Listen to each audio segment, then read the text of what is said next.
Então, a gente vai começar, então, efetivamente o nosso curso, né, com a aula do Niquias. O Niquias, ele tem doutorado pela UFMG e ele é editor associado desse livro aqui, que é o livro de tomografia computadorizada em glaucoma, né, que é um livro que eu já vou recomendar logo de cara aí para quem está começando a ver OCT, quem lauda muito OCT. É um livro bem completo, né? De repente, dentro em breve, aí já deve estar vindo uma segunda edição para a gente aí, tá? Então, eu queria agradecer primeiro o Niquias e chamar ele para a nossa aula. Muito obrigado, Niquias. Quando você estiver pronto aí, é com você. Ele já está me ouvindo, hein? Perfeito. Beleza. Alexandre, eu queria primeiro agradecer a você o convite, a você, o Alessandro e ao Augusto, né? É uma honra poder participar desse curso aí. Queria parabenizar vocês pela iniciativa, né? E parabenizar o Augusto, o Thiago, a diretoria aí, pelos outros cursos aí que já tiveram, né? Brilhantes cursos aí. Eu tive a oportunidade de assistir todos. Eu não pude entrar ao vivo, mas assisti a todas as aulas, entendeu? De micropulsado, campo visual, miopia, né? Glaucoma, todas as aulas excelentes, né? E eu tenho certeza aí que os próximos cursos aí que virão serão ainda melhores, né? Eu acho que, diante de todos esses excelentes cursos que a gente teve até agora, quer dizer, a responsabilidade nossa aqui aumentou, né? Eu acho que a gente tem que, pelo menos, manter o nível aí, entendeu, dos outros cursos que a gente teve aí, ou até tentar melhorar, né? Eu acho que a nossa intenção aqui é essa, né? E é uma honra para mim participar desse time que está envolvido com essa parte aí do ACT, né? A gente tem colegas aí de expressão mundial aí no glaucoma participando junto com a gente nesse curso aí de ACT. Boa noite para todo mundo que tá nos assistindo, né? Então eu vou iniciar aqui, eu vou compartilhar minha tela aí, ver se está chegando aí direitinho aí. Tá certo? Beleza? Ótimo. Então eu vou começar então com essa parte introdutória, que é a parte que me coube, né? Falando sobre a introdução à tecnologia do ACT, né? E nós vamos abordar aqui, são 4 tópicos aqui hoje. Então, quais são os princípios da tecnologia do ACT, né? Falar sobre um breve histórico e sobre a evolução dessa tecnologia, quais são os principais protocolos de escaneamento e quais são as diferenças principais entre os aparelhos que a gente mais usa, né, na nossa prática. Vocês vão perceber que eu vou citar uma série de marcas aqui durante a aula. Eu não tenho nenhum interesse comercial com nenhuma dessas marcas que eu vou citar aqui, né? Então, vamos começar pela definição do OCT, né? A gente sabe que é um exame de imagem de alta resolução, de não contato, que utiliza de ondas luminosas infravermelhas e do princípio da interferometria para obter medidas da camada de fibras nervosas da retina em cortes transversais em vivo, além da análise do disco óptico, da região macular e do segmento anterior, levando-se em conta as diferentes propriedades ópticas dos tecidos e seus limites, e dessa maneira nos ajudando não só no diagnóstico do glaucoma, mas também na avaliação da progressão. Bom, o OCT ele funciona segundo esse princípio dessa interferometria de Michelson, né? Quer dizer, a gente tem uma fonte de luz aqui que emite um feixe luminoso. Esse feixe luminoso ele vai em direção a esse espelho divisor de feixes. Ele se divide em 2 feixes. Um desses feixes vai em direção a esse espelho de referência, o outro feixe em direção às estruturas que estão sendo analisadas. Ambos são refletidos, retornam a esse divisor de feixes, agirem um padrão de interferometria e eles são então captados e analisados por um computador, né? Por interferometria. Então, o que ele faz, o aparelho faz, na verdade, ele faz uma varredura transversal, né? E para isso, ele se utiliza de múltiplos scans A que são arranjados aí, seja de forma linear dentro lá de um mesmo plano, como nessa figura aqui, ou dentro de um mesmo círculo, né? E esses múltiplos scans A, eles vão dar origem exatamente ao scan B, né? Então, vocês vejam aqui que cada scan B, na verdade, corresponde a cada secção transversal dessa aqui, a cada corte transversal desse aqui, ou a um círculo desse aqui. E exatamente o conjunto desses scans transversais, quer dizer, desses cortes, dessas secções transversais, é que a gente consegue construir as imagens, inclusive imagens tridimensionais, né?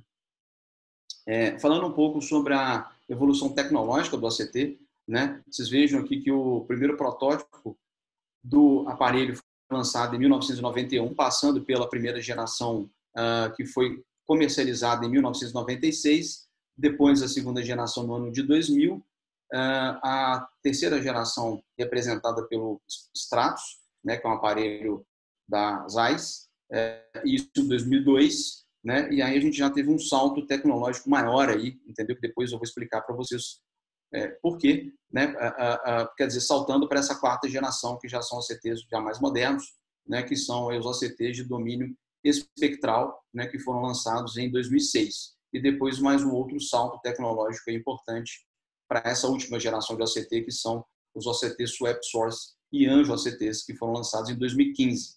Né? Então, eu vou falar um pouco sobre como que funciona cada uma dessas tecnologias que envolvem cada uma dessas gerações do OCT, né? Começando pelos OCTs aí de domínio temporal, né, que correspondem até a terceira geração do OCT, né? Então, vocês vejam que eles funcionam segundo aquele princípio que eu já disse para vocês, da interferometria lá de Michelson, né? Então, quer dizer, vocês têm uma fonte aqui luminosa que emite um feixe luminoso de 820 nanômetros, né? Ele passa por esse espelho divisor de feixes, divide em dois, né? Um desses feixes vai em direção a esse espelho aí de referência, e presta atenção que é um espelho de referência móvel, e o outro feixe vai em direção às estruturas analisadas, ambos refletidos, voltam de novo para esse espelho divisor de feixes, e aí vão depois em direção ao computador para que eles sejam analisados. E aqui ao lado vocês vejam a foto aí lá do Stratos, né, que é esse OCT lá das Zeiss, que era o que representava aí a terceira geração desse aparelho, né? E aí falando agora sobre os OCTs já da quarta geração, quer dizer, os OCTs aí de domínio espectral, que vocês vão perceber que a essência aí do funcionamento é muito parecida lá com os OCTs de domínio temporal, embora a gente tenha algumas diferenças importantes aí. A primeira delas é que o feixe luminoso ele é muito parecido, mas ele tem um comprimento de onda um pouquinho maior, aí, de 840 nanômetros. Uma outra coisa importante que vocês vão perceber é que existe um compensador de dispersão do feixe. Isso é uma coisa importante, porque a gente sabe que parte desse feixe que vai em direção a esse espelho de referência, ele se perde, ele se dispersa. Então, quer dizer, existe esse compensador exatamente para que a gente perca menos informação, né? E prestem atenção aqui que nessa geração, esse espelho de referência ele é um espelho de referência estacionário, né? E isso facilita para que a gente consiga uma velocidade de captação maior das imagens, né?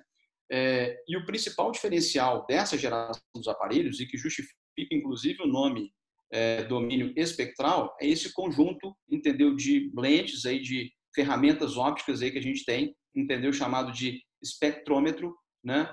E que tem como objetivo exatamente propiciar uma captação de um maior número lá de informações no menor espaço de tempo, né? E aqui mostrando os 4 aparelhos aí que representam, que a gente usa mais lá na nossa prática e que apresentam essa geração aí, né? Então, vocês veem com o ACT da Topcon, o ACT ArtView da Optoview, os fios aqui embaixo da Zeiss, que é uma versão mais nova, né, em relação ao Stratos, e aqui do lado o Spectralis da Heidelberg. E quais seriam as vantagens, então, desses OCTs aí de domínio espectral? Então, como eu já disse para vocês, quer dizer, ele permite uma maior captação lá de scans em um menor espaço de tempo. E isso propicia imagens aí de melhor resolução. E não só isso. Pelo fato dessa captação ela ser mais rápida, né, a gente tem uma menor chance de artefatos induzidos por movimentos, né, que a gente sabe que o paciente às vezes pode movimentar o olho aí durante o exame, a gente tendo um exame mais curto, né, e a gente diminui essa chance. Além disso, a gente tem uma melhor resolução axial, né, a gente consegue construir imagens tridimensionais. Uma outra coisa interessante é que esses aparelhos permitem com que a gente faça uma análise segmentada das camadas da retina, o que até a terceira geração do OCT era uma coisa inviável, porque o aparelho media a espessura retiniana como um todo, né? Mas agora a gente consegue analisar, quer dizer, camada por camada, quer dizer, as camadas da retina de forma isolada, né? Ou às vezes até alguns outros aparelhos permitem que a gente consiga conjugar algumas dessas camadas, como eu vou mostrar para vocês um pouco mais à frente, né? E uma outra coisa extremamente importante é que esses OCTs dessa geração passaram a ter um sistema de tracking, né? Que permite exatamente garante que as medidas sejam feitas exatamente na mesma região, em exames realizados em tempos diferentes, né? E isso melhora muito a reprodutibilidade dos achados, né? Essa aqui é uma tabela mostrando exatamente isso, quer dizer, comparando essas duas gerações de OCT, né? Então, vocês vejam o comprimento de onda do feixe luminoso, uma pequena diferença. Vocês vejam que no OCT de domínio temporal você tem um detector simples, enquanto nos OCTs de domínio espectral você tem aquele espectrômetro.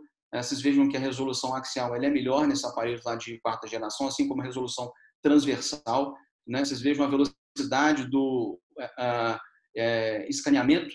Vocês vejam que os OCTs de domínio temporal faziam cerca de 400 scans por segundo, enquanto os OCTs de domínio espectral, aqui está falando 28 mil na verdade, mas a gente já tem aparelhos aí fazendo até 70 mil scans por segundo, né? E aqui mostrando que a gente consegue hoje fazer uma análise lá das camadas da retina de forma separada, né? E mostrando que essa tecnologia aqui de domínio espectral ela usa um espelho lá de referência estacionário, enquanto os OCTs de domínio temporal espelho de referência móvel, e aí ao lado mostrando todas as vantagens aí que esses OCTs da quarta geração têm em relação aos OCTs da terceira geração.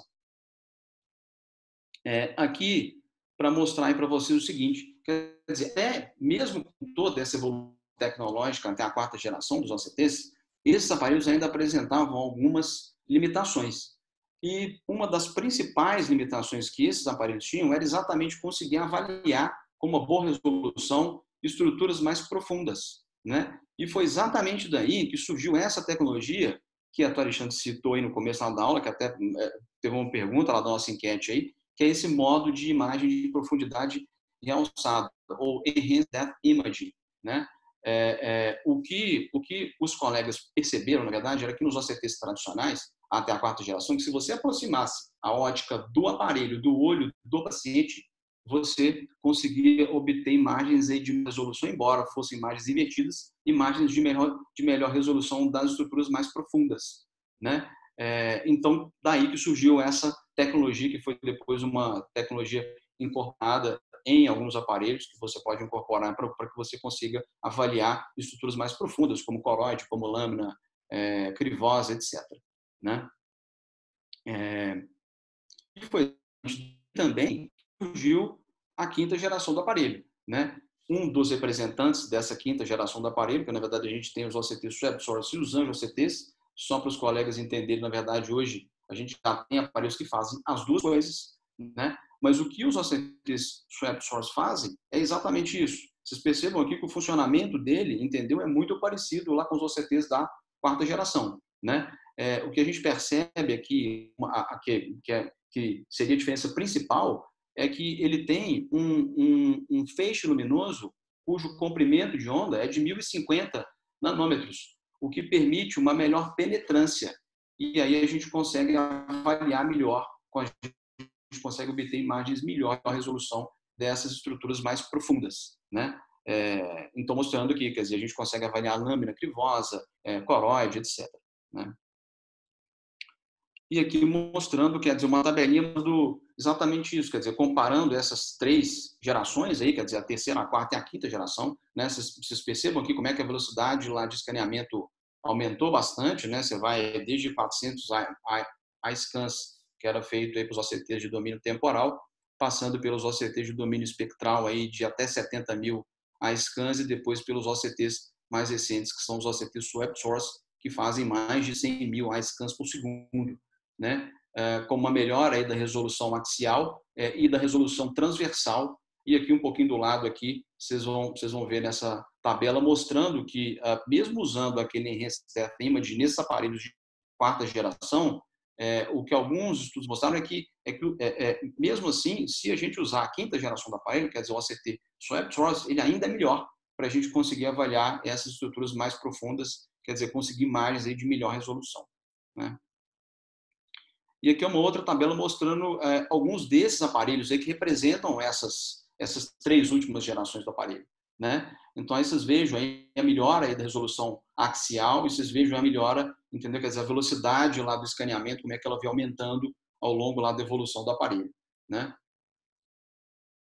Aqui falando agora um pouquinho, quer dizer, sobre Anjo OCT, quer dizer, os aparelhos também que representam essa quinta geração, essa geração mais moderna do OCT, né? Essa figura aqui é uma figura que eu gosto muito, que ela exatamente faz um paralelo entre como funciona, quer dizer, aquele OCT tradicional, quer dizer, aquela varredura transversal, entendeu, que o aparelho faz, né? Que ele faz diversos cortes transversais, né? Para poder avaliar a camada lá de fibras nervosas. E aqui mostrando um paralelo, quer dizer, de como que é feito o Anjo OCT, que são feitas várias imagens também, mas assim são feitas em um menor número lá de imagens, na verdade, ele é feito, e ele usa dessa tecnologia chamada de SADA, quer dizer, Spectrum Amplitude Decorrelation Angiography, quer dizer, ele pega 8 imagens aí de alta resolução e ele vai fazer uma decorrelação do sinal dessas imagens aqui até chegar em uma única imagem que representa como se fosse um filme lá daquela região, né? E aí, dessa forma, a gente consegue avaliar não só o padrão vascular ali da região, mas ele consegue fazer uma estimativa do fluxo sanguíneo, né? Presta atenção aqui que eu não estou falando medida do fluxo sanguíneo, porque aqui a gente não faz uma medida direta do fluxo sanguíneo, né? A gente consegue fazer uma estimativa do fluxo sanguíneo. Então, quer dizer, mostrando exatamente isso, quer dizer, o Anjo OCT, na verdade, o que ele faz, ele usa o próprio fluxo sanguíneo, quer dizer, as próprias células sanguíneas como contraste, né? Ele usa a SADA, que é essa tecnologia que permite que a gente faça uma decorrelação do sinal dessas imagens aí que o aparelho faz, né? E ele permite com que a gente estude, quer dizer, o padrão vascular dessa região e a gente faça uma estimativa desse fluxo sanguíneo, né? Só uma coisa importante que eu queria chamar a atenção de vocês aqui, uma outra coisa importante que para que o aparelho consiga fazer isso é preciso você ter uma velocidade de fluxo sanguíneo mínima. Se você pega um paciente que tem um fluxo sanguíneo muito lento, o aparelho tem dificuldade em conseguir desempenhar essa tecnologia aí da maneira adequada. Então, esses são aí, entendeu, os aparelhos que representam essa quinta geração, né? Você tem o Triton lá da Topcon, o Anvil da Optoview, e o Sirius aqui está o Sirius 5000, mas na verdade já foi lançado agora recentemente uma versão mais nova dele ainda, que é um Sirius 6000, né? E aqui uma tabelinha mostrando isso, quer dizer, comparando essas 3 máquinas, né? Então vocês vejam aqui a velocidade de escaneamento, né? Aqui mostrando o Sirius aqui, mas na verdade o Sirius 6000 ele já faz também 100.000 scans por segundo, né? Enquanto o Angioview faz 70.000 scans por segundo e o Triton 100.000 scans por segundo, né? Isso aqui é uma outra coisa interessante, que a gente só acha, entendeu, que o OCT ele é capaz de fazer uma varredura transversal e nos dá imagens transversais. Mas isso não é verdade. A gente sabe também que o aparelho ele consegue fazer um outro tipo lá de reconstrução de imagem, que é essa chamada em face, né? Que a gente consegue obter imagens frontais, ou seja, imagens coronais. Seria como se a gente estivesse olhando de frente lá para o fundo do paciente, né? E para isso, os aparelhos lá de quarta geração que eles fazem, na verdade, eles não fazem scans diferentes. O que eles fazem, na verdade, é uma reconstrução, entendeu? Eles pegam essas imagens em cortes transversais e fazem uma reconstrução para que se consiga obter essas imagens frontais, né? E qual que é a importância disso? Essas imagens em face, elas são importantes para 2 coisas. Primeiro, para que a gente consiga detectar um defeito, né? Facilita para que a gente consiga detectar defeitos em certas posições. E, além disso, uma outra coisa importante é que ela facilita para que a gente consiga avaliar a extensão do defeito, né? E aí fica aquela pergunta, quer dizer, muita gente deve estar se perguntando, mas por que a gente não faz isso de rotina, né? É porque a gente sabe que um dos problemas aí que os OCTs ainda têm, uma das limitações é exatamente uma boa resolução lateral do aparelho, né? E é exatamente disso que a gente precisaria para que a gente conseguisse imagens em face com uma boa resolução, né? Então, a gente não tendo uma boa resolução lateral, a gente acaba tendo muitas aberrações ópticas e a gente não consegue obter imagens em face de boa resolução, né? E foi exatamente daí também que surgiu essa tecnologia que eu vou falar agora aí para vocês, que é a oftalmoscopia de varredura a laser com óptica adaptativa, que é uma tecnologia que inclusive o Gustavo veio aí estudando muito isso ao longo aí dos últimos anos, né? E aí vocês percebam que, na verdade, é uma tecnologia que ela não apareceu agora, ela já existia há mais tempo, ela funcionava nesses telescópios aí de alta resolução, né? E nada mais é do que um conjunto lá de lentes, aí, de ferramentas ópticas que foram inseridas dentro do aparelho com o objetivo exatamente de diminuir as aberrações ópticas periféricas e melhorar a resolução lateral do aparelho, né? E dessa maneira, propiciar não só com que a gente conseguisse imagens em face, aí, talvez de melhor resolução, mas mais que isso, possibilitasse que a gente fizesse uma análise de estruturas em vivo que antes era completamente inviável, né? Como eu vou mostrar para vocês aqui, quer dizer, vocês vejam o nível aqui de detalhamento que você consegue avaliar, quer dizer, os poros da lâmina crivosa, né? Detalhes das fibras nervosas, né? Então, essa é uma tecnologia bastante interessante. Eu não sei se eu não tenho lido mais muita coisa sobre isso atualmente. Eu não sei se o Gustavo parou de entender, estudar isso, né? Eu não sei se isso não está sendo mais, entendeu, levado em consideração até pelos colegas que estão trabalhando aí, com certeza. Mas eu sempre achei uma tecnologia bastante interessante, embora nem tudo são flores. E ela também tem as suas limitações, né? E a principal delas é essa aí, quer dizer, a área de foco é muito pequena, né? E isso faz com que demande um tempo muito longo para que você consiga fazer a aquisição e o processamento das imagens, né? E dessa maneira acaba gerando, quer dizer, uma maior chance de você ter artefatos significativos aí por movimentação ocular do paciente, né? Então, passando aqui para os protocolos lá de análise aí dos aparelhos e quais seriam as principais diferenças entre os 4 aparelhos LOCTs que a gente mais usa, né? Eu acho importante primeiro a gente dizer o seguinte, quer dizer, um OCT, para fins práticos aí de glaucoma, a gente sabe que ele nos proporciona avaliar 3 estruturas principais, quer dizer, a camada de fibras nervosas da retina peripapilar, né? A região macular e o disco óptico, né? A gente sabe que os OCTs conseguem ver outras coisas, avaliar outras coisas, mas para fins práticos de glaucoma até então, o que a gente mais tem aí publicações e que a gente usa na nossa prática diária, exatamente essas 3 estruturas, né? Então eu vou começar falando um pouquinho sobre o CIRRUS aqui. Vocês vão ver que a essência lá dos mapas aqui, dos gráficos aqui dos aparelhos, ela se assemelha muito, embora existam algumas particularidades que cada aparelho tem, né? Então, começando falando pelo CIRRUS e pelo protocolo de análise da camada de fibras nervosas da retina, vocês vejam aqui que ele faz 2 tipos lá de análise, na verdade. Ele faz uma análise dentro desse cubo aí de 6 por 6 milímetros, que é uma área que corresponde a um cubo de 6 por 6 milímetros, né? E ele te dá esse mapa, entendeu? Que é um mapa topográfico da espessura da camada de fibras nervosas da retina, onde as cores mais quentes aqui, elas demarcam, elas mostram exatamente a região em que essa camada de fibras ela é mais espessa, né? Logo abaixo aqui, vocês vão ver um outro mapa aqui, que é um mapa que mostra, que é um mapa de desvio, em que o aparelho faz uma comparação pixel a pixel com o banco de dados normativo do aparelho. E ele faz exatamente o contrário, quer dizer, aonde ele está demarcando essas cores mais quentes são regiões em que provavelmente existe uma diminuição da espessura da camada de fibras nervosas, né? Além disso, o aparelho ele faz um outro tipo de análise. Ele consegue fazer uma análise dentro de um círculo de varredura de 3,4 milímetros centralizado no nervo óptico, né? E dessa forma ele consegue aqui te dar dois gráficos. Um gráfico, esse gráfico a gente chama de gráfico de dupla Korkova, que é um gráfico que é uma curva de espessura da camada de fibras nervosas da retina, né?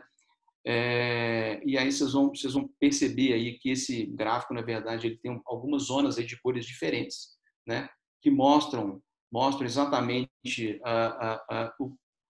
o que seria normal e o que seria alterado. Quer dizer, se você tem um declive aqui nesse gráfico, passando por essa zona em vermelho, entendeu? Muito provavelmente você tem uma perda ali naquela região, uma diminuição da espessura da camada de fibras nervosas naquela região, né? Um outro gráfico aqui interessante é esse gráfico que muita gente gosta de analisar só ele, mas a gente sabe que ele está longe de ser o mais importante do OCT, mas esse gráfico em pizza, quer dizer que faz uma análise, em que o aparelho faz uma análise fragmentada, uma análise segmentada, e tanto em 4 quadrantes quanto em 12 setores, né? E ele faz uma análise quantitativa e compara isso com o banco de dados normativo do aparelho, e ele usa uma escala de cores aí para poder dizer o que estaria dentro aí do normal, né, com a cor verde, e o que estaria fora do esperado, que seria esses setores em cores vermelhas, né? Aqui eu queria chamar a atenção de vocês para duas coisas aqui importantes. Primeiro é porque antigamente só até a terceira geração do aparelho ele só fazia uma análise ao longo desse ciclo de varredura de 3,4 milímetros, né? Então, vocês vejam a quantidade lá de informações que a gente perdia, né? A gente só conseguia fazer uma análise ao longo desse ciclo, quer dizer, essa análise não é da parte interna ao círculo, né? Não faz uma análise da área interna ao círculo. Quer dizer, ela faz uma análise só ao longo do ciclo de varredura, né? E vocês vejam que com esses OCTs mais modernos, que a gente consegue fazer uma análise dentro desse cubo, né? Desse cubo aí de 6x6, a gente consegue fazer uma análise aí de uma massa de dados aí muito maior, né? E isso facilita para que a gente consiga detectar algum defeito, né? Uma outra coisa importante é esse gráfico que eu disse para vocês aqui, que é esse gráfico em dupla Korkova, que é o gráfico, para mim, o gráfico mais importante do OCT, né? Por que isso? Porque, às vezes, quando a gente tem perdas muito pequenas, essas perdas elas podem não aparecer nesse gráfico em setores ou em gráfico em pizza em setores ou em quadrantes, mas essas perdas pequenas podem aparecer aqui, elas tendem a aparecer nesse gráfico em dupla Korkova, né? Então, é muito importante para que vocês analisem todos esses mapas, todos esses gráficos, né? A gente sabe que esses aparelhos aí de OCT, todos eles têm um software para poder avaliar progressão da doença, né? O software aqui, no caso aqui do CIRS, ele é chamado de GPA, Guided Progression Analysis. Vocês vejam que ele faz tanto uma análise baseada em eventos, né, na qual ele estabelece os dois primeiros exames como exames de baseline, exames de base, e a partir de um terceiro exame, ele vai comparando isso com esses exames de baseline, de maneira que ele vai demarcando, quer dizer, com uma cor mais quente, aí, cores mais quentes, aquela região em que existe alguma provável perda, né? Para que o aparelho consiga desempenhar isso, a gente tem que ter no mínimo 3 exames, né? E um outro tipo de análise que ele faz, que é essa análise baseada em tendência, né? Na qual aí o aparelho ele pega todos esses valores referentes a um determinado parâmetro, como, por exemplo, espessura média da camada de fibras nervosas da retina, dispõe isso em um gráfico, traça-se uma linha o mais próximo possível desses pontos, né? E aí ele faz uma análise de regressão linear e ele é capaz de te dizer, não só avaliando o comportamento dessa linha, se existe progressão ou não, mas mais importante que isso, ele é capaz lá de dizer se qual a velocidade com que esse indivíduo vem progredindo, o que é extremamente importante para fins terapêuticos, né? Para que o aparelho consiga desempenhar essa análise baseada em tendência, a gente precisa ter no mínimo 5 exames, né? Passando então para a análise aqui da região macular, quer dizer, o protocolo de análise da região macular, vocês vejam aqui que é um tipo de análise muito semelhante à camada de fibras nervosas da retina, né?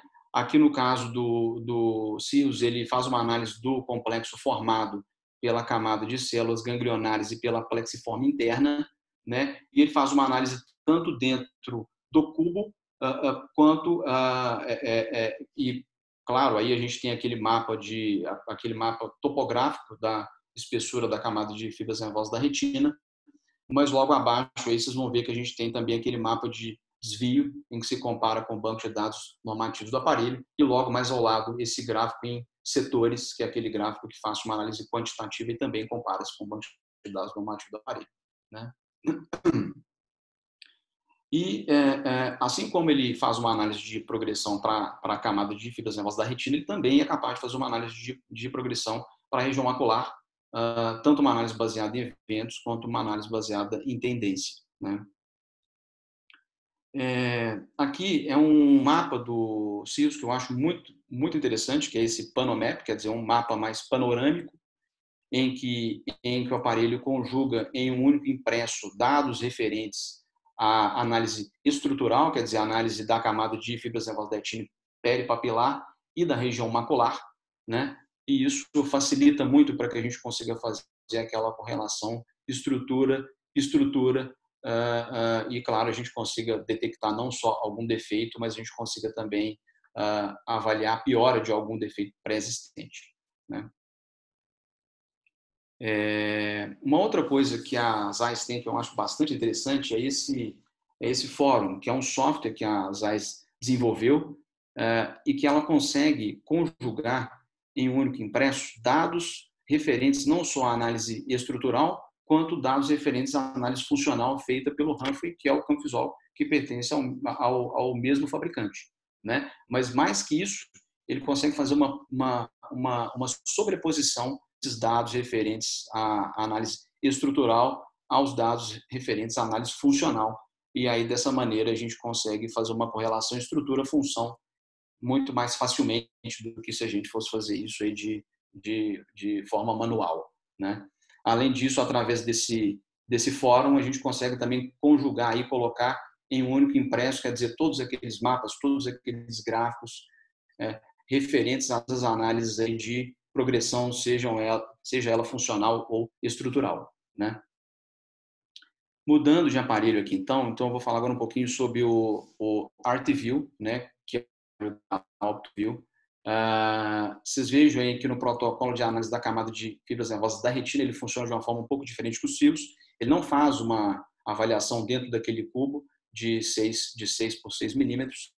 Ele só faz uma avaliação ao longo do círculo de varredura de 3,4 milímetros, né? E ele nos dá aqueles dois gráficos muito semelhantes ao CIRRUS. Ele dá aquele gráfico segmentado aqui, que é aquele gráfico quantitativo segmentado que corresponde a esse anel mais externo, né? E dá aquele mapa, que é aquele gráfico em Dimockov, né? Que corresponde à curva de espessura da camada de fibras nervosas da retina. E, além disso, ele te dá um mapa topográfico da espessura da camada de fibras nervosas da retina nessa parte interna a esse círculo aí de varredura, né? Aqui, com respeito à análise macular, o ArtView também funciona um pouquinho diferente lá do CIRRUS, porque no CIRRUS a gente viu que ele faz uma análise do formado pela plexiforme interna e pela camada de células ganglionares da retina. Aqui no ArtView, ele faz uma análise desse complexo chamado de GCC, que compreende a camada de fibras nervosas da retina, mais a camada de células ganglionares, mais a plexiforme interna, né? Então, ele pega esse complexo formado por essas três camadas. E aí, ele te dá esses três mapas, né? Um mapa que é o mapa topográfico desse complexo de células ganglionares na região macular, né? Um outro mapa que é um mapa de desvio, em que ele compara aí com o banco de dados normativo do aparelho, e um mapa que é um mapa de significância, que é onde ele mostra com valores de P exatamente qual que é a relevância daquela região da perda ali naquela região, né? E assim como o CIRRUS faz, quer dizer, o ArtView, ele também consegue fazer uma análise aí de progressão tanto para a região macular quanto para a camada de fibras nervosas da retina. Ele faz tanto uma análise baseada em evento quanto uma análise baseada em tendência, né? Mudando o aparelho aqui, então agora falando sobre o aparelho da Topcon, ele desses 4 aparelhos, o aparelho da Top, que é o que mais se aproxima aos seus, né? Eles têm mapas muito parecidos e gráficos bastante parecidos. Vocês vejam que ele faz uma análise muito semelhante dentro daquele cubo, né? Ele te dá tanto aquele mapa topográfico de espessura, né? Quanto o mapa de significância, né? A única diferença aqui é que no gráfico ele te dá aquela curva de espessura da camada de fibras nervosas da retina, e naquela análise mais segmentada, naquela análise mais fragmentada, vocês vejam aí que o aparelho lá da Topcon, ele é capaz de fragmentar essa análise aí mais, e isso facilita para que a gente consiga detectar defeitos muito pequenos, né? Porque a gente sabe que esses defeitos pequenos eles podem se diluir, como eu tinha dito para vocês anteriormente, eles podem se diluir dentro de um quadrante desse ou dentro de um setor, né? Uma outra coisa importante aqui está exatamente aqui na análise da região macular, nesse protocolo de análise da região macular feita pelo Topcon, que é bastante interessante, porque o Topcon ele te permite não só fazer uma análise isolada de cada camada da retina, mas ele te permite conjugar essas camadas. Então, você consegue tanto fazer uma análise da camada de fibras nervosas, quanto uma análise da camada de células ganglionares mais da plexiforme interna, quanto da camada de células ganglionares mais da plexiforme interna, mais a camada de fibras nervosas, né? E ele te dá aqueles mesmos mapas, quer dizer, ele te dá aquele mapa de espessura e aquele mapa topográfico e te dá o mapa de desvio, né? E uma outra coisa bastante interessante é esse reporte novo aí que foi desenvolvido pelo Donald Hood e que foi implementado tanto para o Topcon quanto para o Spectralis, que eu vou mostrar para vocês aqui um pouco mais à frente, né? Vocês vejam que nesse impresso aí, o que ele faz, ele coloca os dados referentes às análises estruturais e ele consegue fazer uma sobreposição disso com os pontos testados do campo visual. Vejam que isso é diferente lá do fórum que eu tinha mostrado para vocês lá das AIS, porque lá ele fazia uma sobreposição dos dados estruturais ao campo visual do paciente. Aqui não, o que ele faz é uma sobreposição dos dados estruturais simplesmente com os pontos de análise, quer dizer, com a localização dos pontos de análise do campo visual, né? Tanto o 24.2 quanto o 10.2, né? Isso também facilita, a gente sabe que não é exatamente o que o fórum faz, mas facilita de uma certa maneira para que a gente consiga estabelecer uma correlação estrutura-função melhor, né? E o Topcon, quanto à análise aí de progressão, ele faz uma análise de progressão semelhante aos outros aparelhos, quer dizer, uma análise baseada em evento, em tendência, etc. Passando aqui para o outro aparelho e para o último aparelho, o Spectralis, aí, com o aparelho que eu deixei por último, que na verdade é o aparelho que eu tenho mais experiência com ele, trabalho com ele já tem muitos anos, né? Então, vocês veem aí que o Spectralis ele faz uma análise da camada de fibras nervosas da retina ao longo de 3 ciclos aí de varredura de diâmetros diferentes. Esse ciclo mais interno com diâmetro de 3,5 milímetros, o ciclo mais do meio com diâmetro de 4,1 milímetros e o ciclo mais externo com um diâmetro de 4,7 milímetros, e ele te dá aqueles mesmos gráficos, quer dizer, aquela curva de espessura da camada de fibras nervosas da retina, aquele gráfico em dupla Kokova, e te dá aquele gráfico em pizza, né? Vejam que aqui também ele não faz aquela análise dentro lá do cubo, como o Topcon faz e como o Cirrus faz, né? Uma coisa interessante aqui é que o Spectralis ele consegue fazer algumas análises aqui da região macular um pouco diferentes dos outros aparelhos, né? Ele consegue fazer uma análise quantitativa não só da parte interna, esses 3 círculos aí de varredura, né? Mas ele consegue também fazer uma análise dentro de um cubo de 8 por 8 milímetros, né? Ele faz uma análise quantitativa disso, mas ele consegue fazer uma outra coisa interessante, é que ele consegue comparar a hemiretina superior com a hemiretina inferior, não só do mesmo olho, como entre os 2 olhos, né? Uma limitação que ele tem, o Spectralis tem nessa análise macular, é que ele não consegue conjugar as camadas. Então, ele só consegue analisar essas camadas de forma isolada. Então, por exemplo, aqui nesse exemplo, eu estou fazendo uma análise da camada de células ganglionares da retina, né? E aqui, fazendo essa análise macular, nesses softwares mais atuais dele, aí, do Spectralis, ele consegue te dar esses mapas, que são mapas aí parecidos, entendeu, com os outros aparelhos. Né? Ele te dá aquele mapa topográfico lá da região, te dá o mapa de desvio, né? E te dá aquele mapa aquele gráfico em pizza, em setores. Né? E aqui ao lado, mais ao lado, aí, vocês vão ver que o aparelho consegue te dar também essa análise para espessura total da retina. Né? E uma coisa muito interessante aí que só esse aparelho tem, e que talvez seja o grande diferencial desse aparelho, é exatamente isso aí. Quer dizer, esse módulo premium aí do glaucoma. Vocês percebam que até então eu não falei nada lá dos outros aparelhos com referência a qualquer tipo lá de análise do disco óptico. Porque a gente sabe que nesses outros aparelhos, esses parâmetros praticamente não são levados em consideração. Né? A gente sabe que não são parâmetros muito fiéis. Né? E foi exatamente daí que surgiu esse módulo premium do glaucoma, que foi nesse aparelho, que foi inclusive muito estudado aí pelo grupo lá de Halifax, com participação do Alexandre, inclusive. Né?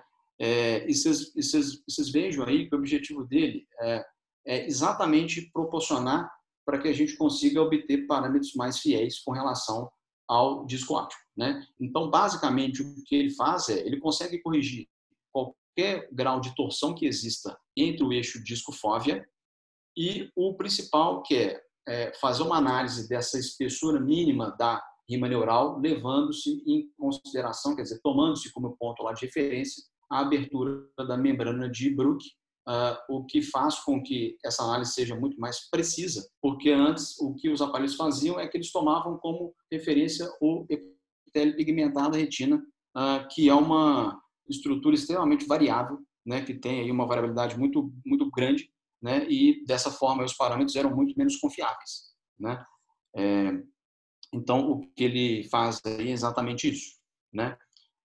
Então, quer dizer, esse é o impresso dessa análise. Quer dizer, ele faz uma análise segmentada aqui em 12 regiões. Né? Vocês vejam aqui que tem algumas setinhas aqui com cores. Quer dizer, ele compara isso com o banco de dados normativo do aparelho. Né? Ele vai mudando as cores dessas setinhas aqui de acordo com, entendeu? Se aquilo seria o esperado para aquela região ou não. Né? E ele te dá aqueles outros dois gráficos mais aqui embaixo, quer dizer, tanto a curva de espessura lá daquela região, quanto aquele gráfico quantitativo aí, segmentado, quer dizer, aquele gráfico em setores. Né?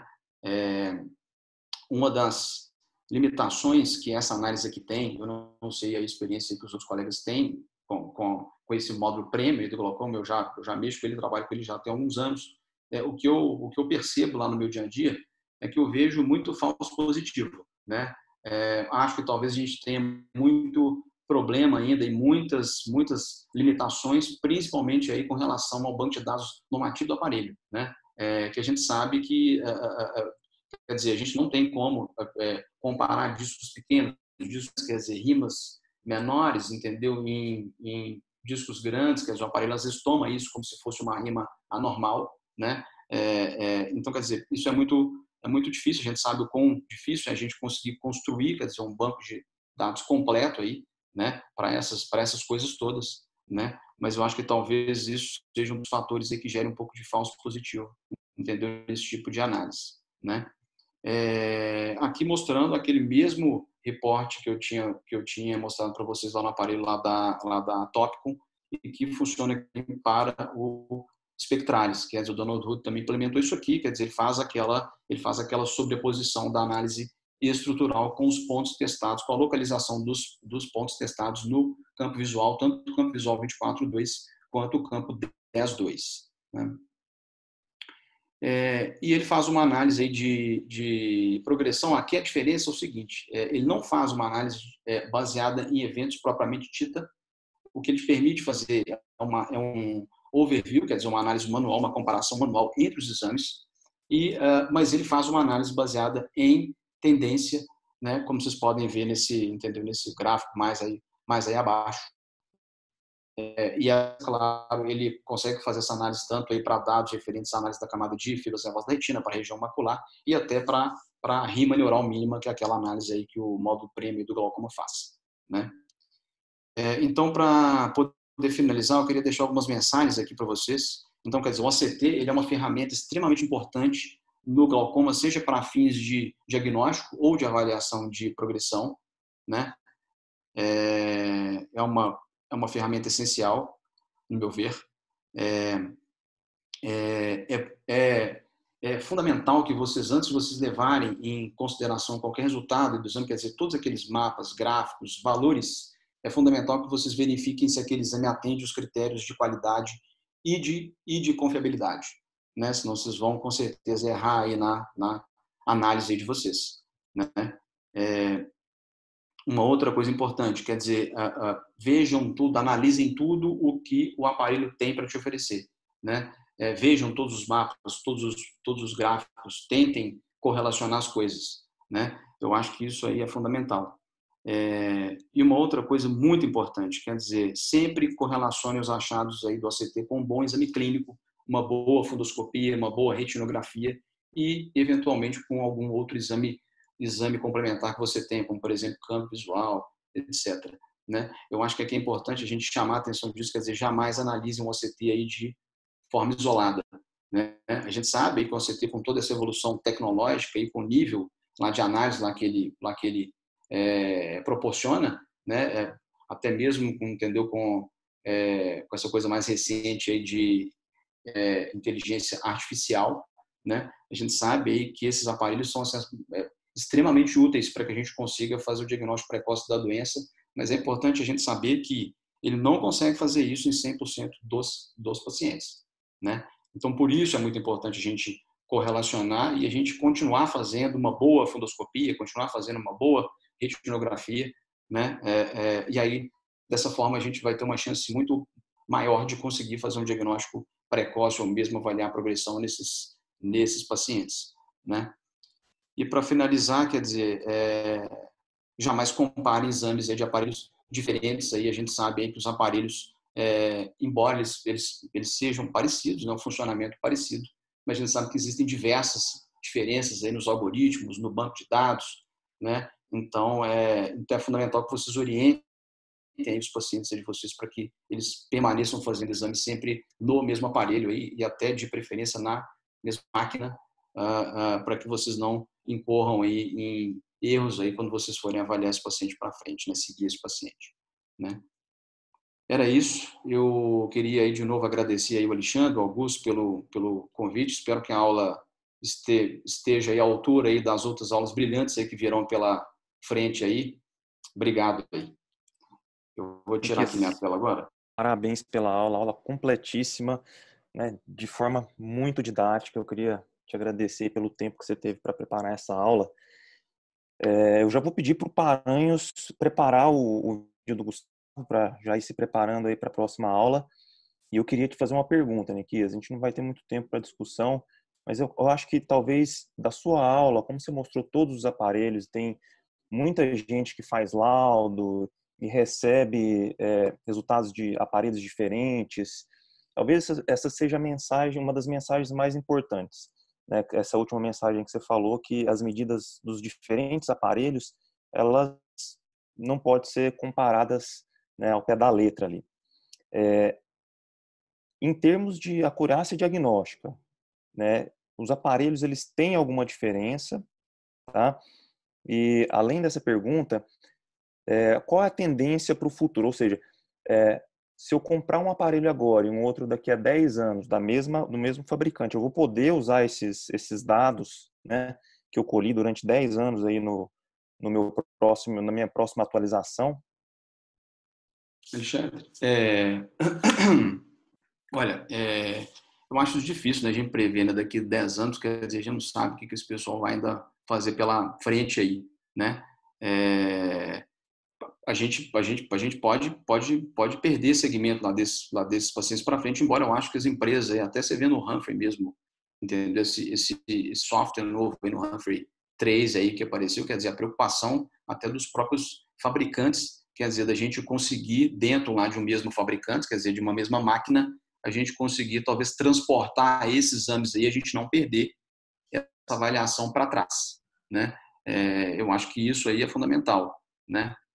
Agora o que vai acontecer para frente, eu acho que o principal, acho que a tendência principal é a gente tentar analisar todas essas informações juntas cada vez mais, né? Eu acho que a gente não analisar uma coisa só de forma isolada, né? Eu acho que as coisas estão aí, os aparelhos estão se evoluindo, estão fazendo mais análise exatamente para isso, para poder facilitar com que a gente correlacione as coisas, a gente consiga fazer o diagnóstico mais precoce da doença, que é o nosso objetivo, a nossa luta é sempre essa, né? É fazer o diagnóstico mais precoce não só fazer o diagnóstico mais precoce da doença, mas fazer o diagnóstico mais precoce da progressão da doença, entendeu? Uhum. Então, a nossa luta é sempre essa, né? Eu acho que a tendência é essa, quer dizer, a gente tem um maior número lá de análises, talvez aí que os aparelhos vão fazendo pela frente, entendeu? A gente conseguir conjugar isso aí da melhor maneira, quer dizer, analisar isso aí da melhor maneira, todas elas juntas, né? Então, por isso é importante a gente conhecer bem os aparelhos, né? Eu acho que o principal é a gente conhecer bem aquele aparelho que a gente tem na nossa clínica, né? Eu acho que até uma pergunta aí, entendeu? Vou até, entendeu, brincar lá com o Thiago, lá que eu vi no campo, entendeu, no curso lá de campo. Sempre tem aquela pergunta lá de fim de aula, pergunta que já me fizeram já de fim de aula diversas vezes, qual que é o melhor aparelho da CT, entendeu? Eu acho que isso é uma coisa difícil de você responder. Por quê? Porque eu acho que o melhor aparelho é aquele que você consegue comprar e é aquele que você adquire experiência com ele, né? Então você tem que conhecer bem o aparelho, né? Eu acho que todos, entendeu, os 4 aparelhos aí, indo até para aquela outra pergunta que você fez, quer dizer, o que a gente tem até hoje, a gente não tem nada que mostra que um certo aparelho ele tem uma acurácia diagnóstica melhor que o outro, né? Eu acho que, entendeu, o principal é a gente dominar bem o aparelho, conhecer bem todos esses mapas e gráficos, avaliar a confiabilidade do exame, né, para que a gente não faça análises erradas, equivocadas, né? Uhum. E eu acho que dessa forma a gente tem uma boa chance aí da gente conseguir fazer um diagnóstico precoce até onde a gente consegue, né? Precoce até onde a gente consegue, né? Quer dizer, com a CT aí e claro, conjugando as informações todas, não só do CT, mas aquilo que eu disse, né? Continuar fazendo uma fundoscopia bem feita, uma retinografia. A gente sabe que o CT não tem, entendeu? Não consegue fazer o diagnóstico em 100% dos pacientes, né? Embora a gente, com toda essa evolução tecnológica, inteligência artificial, etc., né? Muito bom. Perfeito, Niquias. É, vou te agradecer mais uma vez, Niquias. A gente vai passar agora a aula do Gustavo, tá? Que foi uma aula que a gente gravou hoje de manhã. Como eu expliquei mais cedo, o Gustavo está trabalhando em UTI lá, então ele pediu para gravar essa aula. Ele teve um shift de plantão lá, mas eu garanto que essa aula é imperdível, tá? Então